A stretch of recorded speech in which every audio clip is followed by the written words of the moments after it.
नमस्कार दोस्तों, TH education channel में आपका स्वागत है। आज मैं आप लोगों के लिए लेकर आया हूँ फिजिक्स का एक इम्पोर्टेंट चैप्टर लाइट यानी प्रकाश।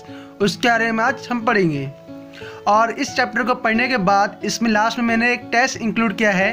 क्वेश्चन जो पॉलिटेक्निक में आते हैं उससे रिलेटेड है। इसमें से कई सारे क्वेश्चन पहले पेपर में आ भी चुके हैं और आगे आएंगे भी, तो लास्ट में आप वो ज़रूर करें।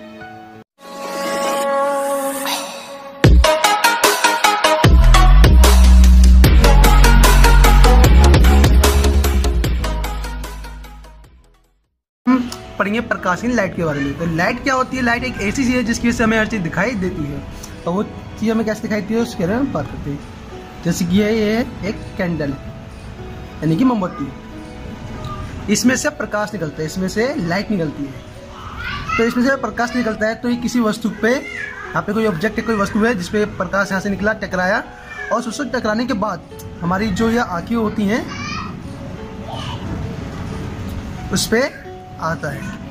जब प्रकाश किसी चीज़ में से निकलता है और किसी वस्तु से टकराता है और उस वस्तु से टकराने के बाद वही प्रकाश हमारी आंखों पे आता है, तब हमें वो चीज़ दिखाई देती है। अगर प्रकाश किसी से टकरा के हमारी आंखों पर नहीं पड़ेगा तो वो चीज़ हमें दिखाई नहीं देगी। ओके गाइस, चलिए हम आगे पढ़ते हैं। हम पढ़ेंगे प्रकाश का परावर्तन।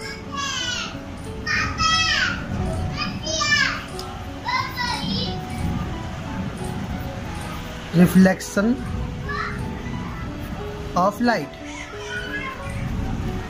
प्रकाश का परावर्तन क्या होता है? तो प्रकाश का परावर्तन, अगर कोई प्रकाश किसी वस्तु से टकराता है और टकराने के बाद उसी माध्यम में वापस आ जाता है जिस माध्यम से वो गया था, तो हम कहते हैं प्रकाश का परावर्तन हुआ है। रिफ्लेक्शन ऑफ लाइट, जब लाइट किसी चीज़ से टकराती है और वो बाउंस बैक होती है, जिस मीडियम से लाइट आई थी तो उसी मीडियम में वापस चली जाती है, तो हम कहते हैं कि प्रकाश का परावर्तन हुआ है। ओके गाइस, हम पढ़ेंगे प्रकाश के परावर्तन का नियम। ये एक समतल दर्पण है यानी कि प्लेन मिरर, जिसके पीछे की साइड पेंट हो रखा है। ओके, यहां से एक प्रकाश आ रहा है, जो प्रकाश की किरण आती है उसे बोलते हैं आपतित किरण।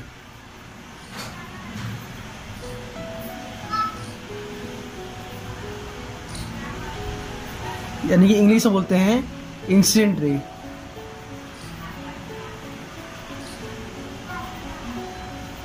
ठीक है, टकराएगी, इससे टकराने के बाद क्या होगा, जैसे कि आप लोग जानते हैं कि ये वापस मुड़ जाएगी। तो जो टकराने के बाद वापस किरण जाती है, रे आती है, उसे बोलते हैं परावर्तित किरण।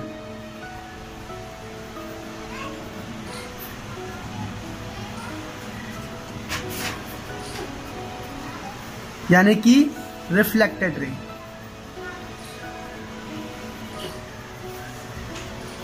ओके, अब यहां पे मैं एक लाइन खींचता हूं डॉट डॉट से। ये लाइन क्या कर रही है? मिरर पे यानी दर्पण पे 90 का एंगल बनाती है। कितना बनाती है? 90 का। तो इस लाइन को हम बोलते हैं अभिलंब। इंग्लिश में बोलते हैं नॉर्मल। क्या बोलते हैं गाइस? नॉर्मल। ओके, तो प्रकाश के परावर्तन के नियम। तो प्रकाश का परावर्तन कैसे होता है आपको समझ में आ गया। किरण आती है, रे आती है, किसी से टकराती है, टकराने के बाद वापस मुड़ जाती है, तो प्रकाश का परावर्तन हो रहा है। लाइट आएगी, मिरर से टकराएगी, टकराने के बाद वापस मुड़ जाएगी, जिस मीडियम से आई थी उस मीडियम में वापस चले जाएगी, तो हम कहेंगे कि लाइट का रिफ्लेक्शन हुआ है। ओके, अब इसके नियम पढ़ते हैं। पहला नियम, जो कि बहुत ज्यादा महत्वपूर्ण है, इंपॉर्टेंट है, जो कई बार पेपर में इसके क्वेश्चन आते भी हैं। पहला नियम क्या कहता है? Angle I equal to angle R. Angle I क्या है? नॉर्मल। ये क्या है हमारा था? नॉर्मल। तो आपतित किरण यानी कि इंसिडेंट रे नॉर्मल पे जो एंगल बनाती है उसे हम बोलते हैं आई। क्या बोलते हैं? आई। ऐसे ही रिफ्लेक्टेड रे, ये कौन सी रे? रिफ्लेक्टेड रे, जो नॉर्मल पे एंगल बनाती है उसको बोलते हैं एंगल आर। तो angle I equal to angle R होता है। तो एंगल आई जो बराबर किसके है? एंगल आर के होता है। ओके, यानी कि आपतित कोण परावर्तित कोण के बराबर होता है। Incident angle equal to reflected angle. Okay, अब इसका परावर्तन का, प्रकाश के परावर्तन का दूसरा नियम पढ़ेंगे, यानी कि रिफ्लेक्शन लाइट का सेकंड लॉ पढ़ेंगे। सेकंड लॉ क्या कहता है कि incident ray normal and reflected ray lie on the same plane, lie on the same plane. ये सारी चीजें एक ही सेम प्लेन पर बनती है, एक ही सेम प्लेन पे बनती है। ओके, हिंदी में आपतित किरण, परावर्तित किरण और अभिलंब एक ही तल में होते हैं, एक ही तल में होते हैं। ये हमारा प्रकाश का परावर्तन का दूसरा नियम कहता है। ओके, चलिए हम कुछ क्वेश्चन करते हैं जो कि आपके प्रकाश के परावर्तन के नियम के ऊपर हैं।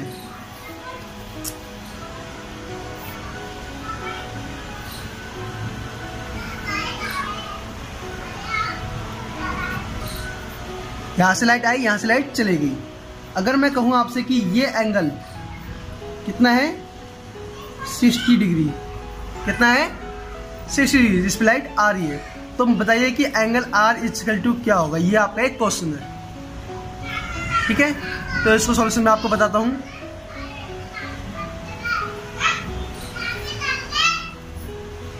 यहां पे एक लाइन खींचते हैं हम। तो ये क्या है, ये लाइन कौन सी, अभिलंब, नॉर्मल। नॉर्मल क्या करता है, इस पे 90 का एंगल बनाता है। कितना बनाता है, 90 का। ये वाला एंगल कौन सा है, एंगल आई।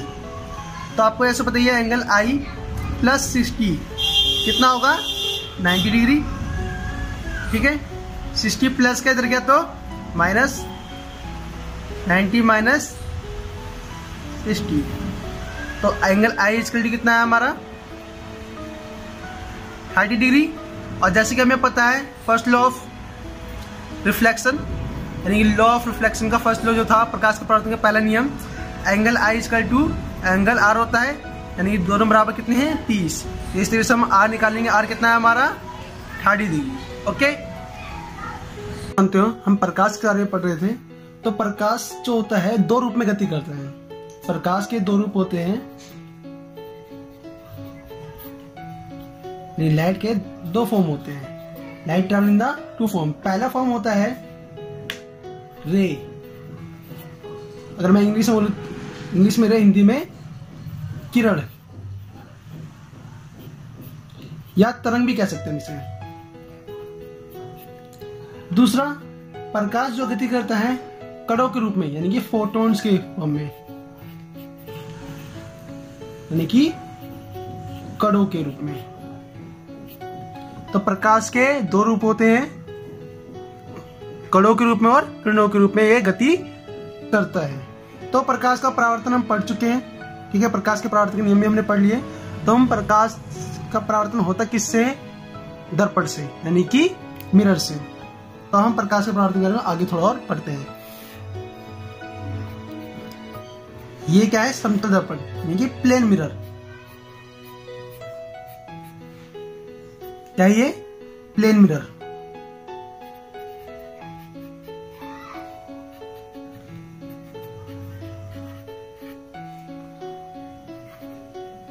समतल दर्पण,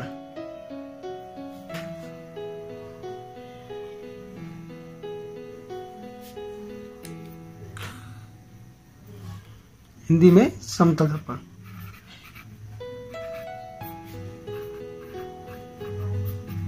समतल दर्पण है, प्लेन मिरर। अगर इसके सामने मान लीजिए कोई भी ऑब्जेक्ट है, मान लीजिए कैंडल है,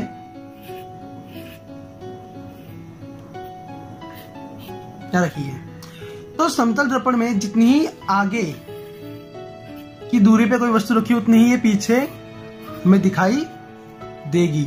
इसके अगर हम देखेंगे तो इतनी ही दूर पे ये हमें कोई चीज दिखाई देगी। और जितनी बड़ी ये बनी है उतनी ही बड़ी हमें इसकी इमेज दिखाई देगी। जितना बड़ा जितने वस्तु रखी है उतना ही बड़ा हमें प्रतिबिंब बनाई दिखा देगा। इसलिए इसका आवर्धन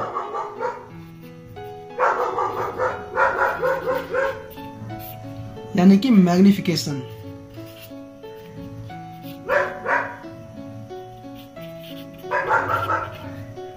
हमेशा +1 होता है। समतल दर्पण का हमेशा आवर्धन +1 होता है, मैग्निफिकेशन हमेशा +1 होता है।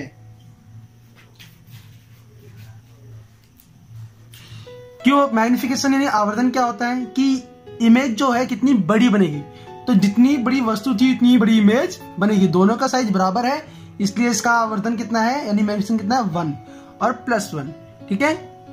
तो इसलिए हमेशा ये समतल दर्पण का आवर्धन हमेशा +1 होता है। आगे पढ़ते हैं। ये हमारा है समतल दर्पण यानी कि प्लेन मिरर।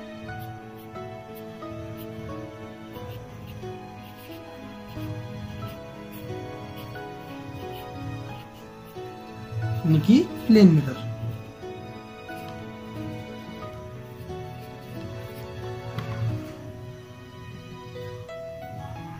ओके, अब हमने क्या करा, इसको हमने यूं बैंड कर दिया, इसको ही पकड़ा, यहां से यूं मोड़ दिया, तो ये कुछ इस तरीके से गोल शेप में आ जाएगा, इस तरीके से। अब पेंट जो है पीछे की साइड ही रहेगा। तो इस तरह के दर्पण को बोलते हैं अवतल दर्पण। क्या बोलते हैं? अवतल दर्पण। कॉनकेव मिरर क्या बोलते हैं हम? Concave mirror. अब हमने क्या करा, इसको उल्टा, अब हमने इसको पड़ा इधर मोड़ दिया, तो ये कुछ इस तरीके से हो जाएगा। पेंट अंदर की साइड है,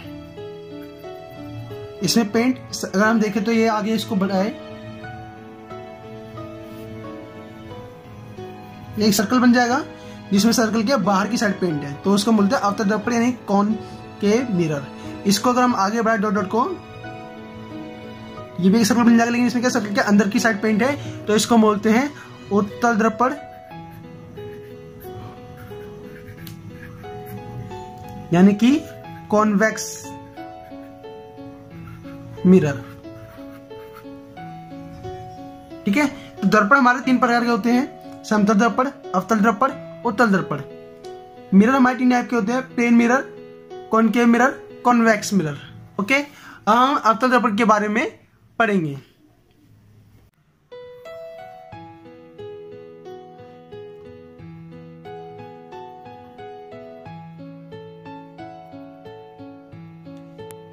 ये जो मिरर है, ये जो दर्पण है, इसके बीच में एक पॉइंट होता है, इस पॉइंट का नाम देते हैं पी। क्या देते हैं? पी, जिसको हम ध्रुव बोलते हैं, इंग्लिश में कहते हैं ध्रुव, इंग्लिश में पोल। ठीक है, यहां से मैंने एक लाइन खींची, जो ध्रुव यानी कि पोल पी पे 90 का एंगल बनाती है। कितना बनाती है? 90 का। तो अगर मैं इसको आगे जोड़ूं, जैसे कि मैंने आपको अभी बताया थोड़ा सा, अगर मैं इसको आगे आगे आगे आगे जोड़ूं, तो यहाँ पे बीच में एक सेंटर आएगा, बीच में एक केंद्र आएगा, जिसको हम सी से दिखाते हैं। सी, सी क्या हमारा? केंद्र, इंग्लिश में सेंटर। ओके, चलिए मैं इसे मिटा देता हूं। ठीक है, अब हमारा P और C के बीच में एक पॉइंट है जो इसके एकदम मिड में आ रहा है, इसको हम बोलते हैं F। F यानी कि फोकस।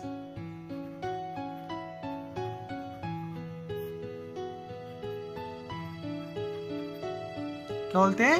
फोकस। और जो ये रेखा है जो ध्रुव पे 90 का कोण बनाती है, इस रेखा को बोलते हैं मुख्य अक्ष।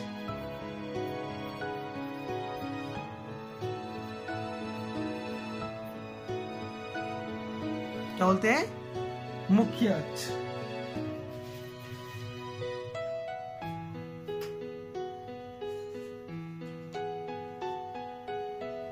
इंग्लिश में प्रिंसिपल एक्सिस।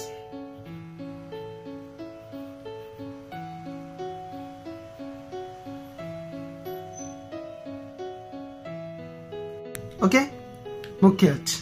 अब देखिए P यानी कि यहां से लेके और C, इन दोनों के बीच की दूरी होती है, उसको हम R से दिखाते हैं। R यानी कि रेडियस, त्रिज्या।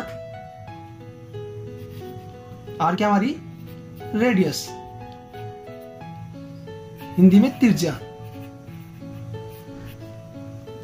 और ऐसे ही F और P के बीच में भी कुछ दूरी होती है, जिसको हम स्मॉल f से दिखाते हैं। इसमें क्या था? हमारा फोकस दूरी।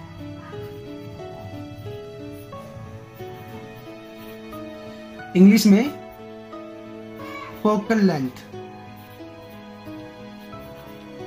ओके, तो R और F के बीच में एक फॉर्मूला छोटा सा, R इक्वल टू 2F। क्यों? क्योंकि ये जो एफ है फोकस, ये सी और पी के एकदम बीचों बीच है, मध्य बिंदु है, यानी कि मिड पॉइंट है, इसलिए R इक्वल टू 2F, ये एक फॉर्मूला है। अगर हमें R निकालना है, F पता है तो हम R निकाल सकते हैं, और अगर हमें F निकालना है, R पता है तो हम F निकाल सकते हैं। ओके, जैसे कि छोटा सा क्वेश्चन मैं कहूंगा, अगर F है हमारा 10 सेंटीमीटर तो R कितना होगा, तो आप फॉर्मूला हो गया R equal to 2F, 2F कितना 10 इक्वल टू 20 सेंटीमीटर। तो इस तरह से आप R निकाल सकते हो। ये formula R equal to 2F, अगर 2 मल्टीप्लाई करके तो डिवाइड में R by 2 equal to F। Okay,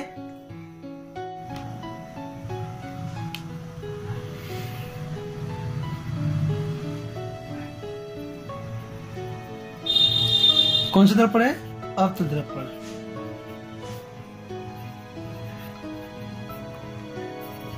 यानी कि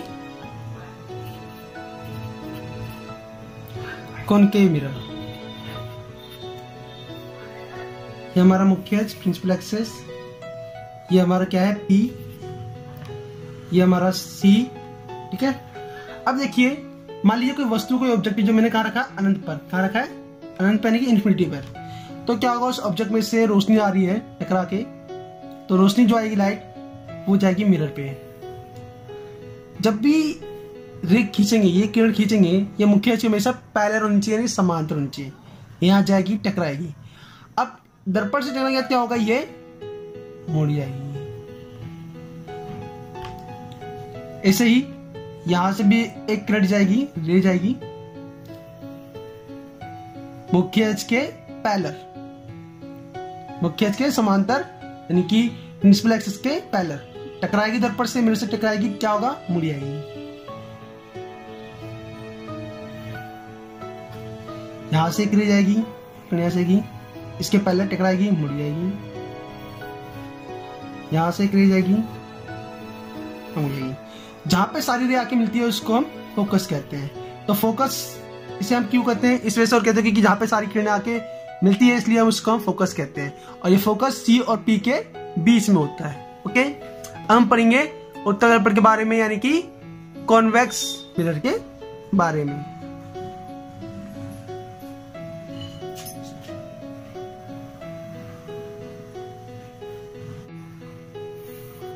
इसकी क्या होता है, अंदर की साइड पेंट होता है, जैसे कि आप लोग जानते ही हो। तो यहाँ पे अंत पे हमने कोई वस्तु रखी है, तो देखिए इसका जो सी होता है ना, सेंटर, वो पीछे की तरफ होता है। यहाँ पे इसका ये सी है और ये इसका पी यानी ध्रुव पोल है। तो यहाँ पे अंत पे हमने कोई वस्तु रखी, कोई ऑब्जेक्ट का, ये जाएगा दर्पण से टकराएगा और टकराने के फैल जाता है, यहाँ से जाएगा दर्पण में से टकराएगा और फिर ऐसे जाएगा यहाँ। तो अगर मैं इसको बैक लेके जाऊंगा तो ये सारी चीजें, सारी किरणें पीछे